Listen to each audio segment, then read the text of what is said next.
इस वीडियो में शक्ति ट्रांसफ़र के बारे में जानकारी देंगे और यह भी बताएंगे कि शक्ति ट्रांसफ़र किस तरीके से होगी और किस तरीके से नहीं होगी, कैसे शक्ति आपको मदद करेगा यदि ट्रांसफ़र हुआ है, कैसे शक्ति आपकी कहे अनुसार काम करेगा यदि शक्ति मिला है, और ना मिला कुछ भी नहीं होगा।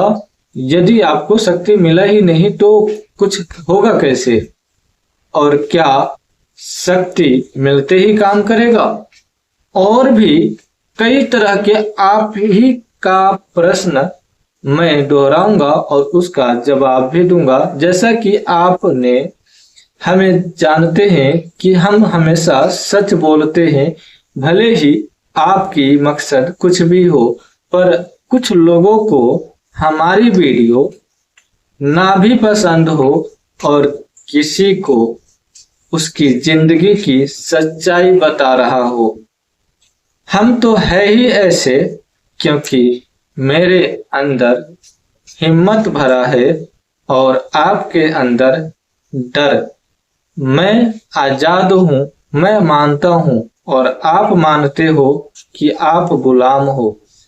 इसका मैं प्रमाणित कर दूंगा और प्रमाणित के लिए आप हमारा दूसरा वीडियो देख सकते हैं। चलिए इस वीडियो में शक्ति ट्रांसफर कैसे होता है इसके बारे में जान लेते हैं।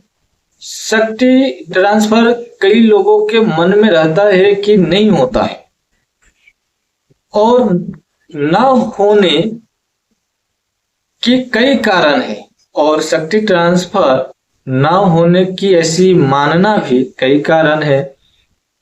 और देने वाले जो समर्थवान गुरु है वह तो शक्ति ट्रांसफर दे देंगे। जिस समय शक्ति ट्रांसफर शिष्य को करेंगे उसी समय शक्ति उस शिष्य को देखेंगे और वह शक्ति उस शिष्य से जुड़ना शुरू कर देंगे। मतलब कि दे दिया तो समझो शक्ति दे दिया। अब जिसके मन में छल कपट होगी कि चलो शक्ति दे दिए फिर ले लेंगे, तो उसकी हम नहीं कह सकते, क्योंकि भाई जिसकी शक्ति उसकी ही बात मानेगा। अब जो अच्छे हैं, जो गुरु है, वह भला छल क्यों करेंगे। और इस मार्ग में छल तो होता ही है, तो इसीलिए कहते हैं कि जो अच्छे गुरु होंगे वह छल नहीं करेंगे। चेले का परीक्षा ले सकते हैं पर छल नहीं करेंगे। शक्ति जैसे ही चेला को मिलेगा, गुरु को पता होगा, शक्ति उसे मिल जाएगा। शक्ति तो उनको मिल गया, जैसे कि ट्रांसफर किया, जो भी विधान से करेगा। अब आपका सवाल यहाँ पे होगा कि कैसे कर दिया शक्ति ट्रांसफर। तो शक्ति ट्रांसफर करने का विधान से यदि करे तो मिठाई में दे सकते हैं, केले में दे सकते हैं, फल में दे सकते हैं, खाद्य पदार्थ में जिस तरीके से वशीकरण में खिलाया जाता है उस प्रकार से इसमें भी खिलाने की विधान है। यदि कोई गुरु आपको कोई फल दे रहा है कि लो बेटा ये खा लो, तुम्हारा जय जयकार हो जाएगा, तुम्हें ये चीज मिल जाएगी, तुम्हारी तकलीफें दूर हो जाएगी, और हाँ उसको खाने के बाद सच में कई का तकलीफें दूर हो जाता है। उसी प्रकार से शक्ति भी इस तरीके से दिए जाते हैं। और दूसरा तरीका कि बिना कुछ दिए ही शक्ति ट्रांसफर, तो गुरु का वचन काम करता है। जैसे कि कोई वचन सिद्ध गुरु है, वाक्य सिद्ध होता है, जो भी बोलेंगे हो जाएगा। तो ऐसे में भी कह देंगे कि जाओ फलाने शक्ति आपको मिल गए, तो समझ लेना कि मिल गया। अब उसको प्राप्त करना आपकी जिम्मेदारी है। और यहाँ पर शक्ति ट्रांसफर यदि कर रहे हैं तो कई लोग कहते हैं कि इस विधि से करने हैं, इस विधि से करना है। भाई विधि कोई भी हो, पर देने वाले की मन सच्चा हो और प्राप्त करने वाले की इच्छा शक्तिशाली हो तो शक्ति ट्रांसफर हो जाती है। और शक्ति ट्रांसफर में क्या सवारियां आएगा, शक्ति ट्रांसफर में क्या शक्ति प्रत्यक्ष दिखेगा। शक्ति ट्रांसफर होगी तो क्या हमको डायरेक्ट उसी समय बात करना शुरू कर देगा? अब इन प्रश्नों का जवाब देते हैं।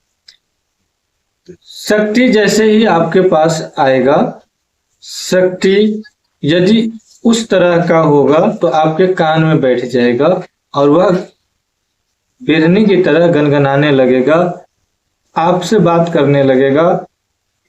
कई शक्ति जो है बिरनी की तरह गनगनाएगा लेकिन उसकी आवाज समझ नहीं पाओगे। जब धीरे धीरे आप उसकी आवाज को गौर करोगे तो समझ में आएगा कि हाँ ये कुछ कह रहा है और उसको आप भली भांति समझ पाओगे। ये तो हो गई एक एक्सपीरियंस जो मैंने आपको बताया। और दूसरी चीज, शक्ति आपको प्रत्यक्ष दिखती है। शक्ति ट्रांसफर जब मिलता है तो शक्ति ट्रांसफर मिला और आप कहोगे कि अभी मिला, अभी क्यों नहीं दिख रहा? तो अभी मिला तो अभी आपको शक्ति ट्रांसफर नहीं दिखेगा जो मिला है। क्यों नहीं दिखेगा? क्योंकि आपको देखने की क्षमता नहीं है। शक्ति तो आपको मिल गई ट्रांसफर, लेकिन आपको नहीं दिखेगा।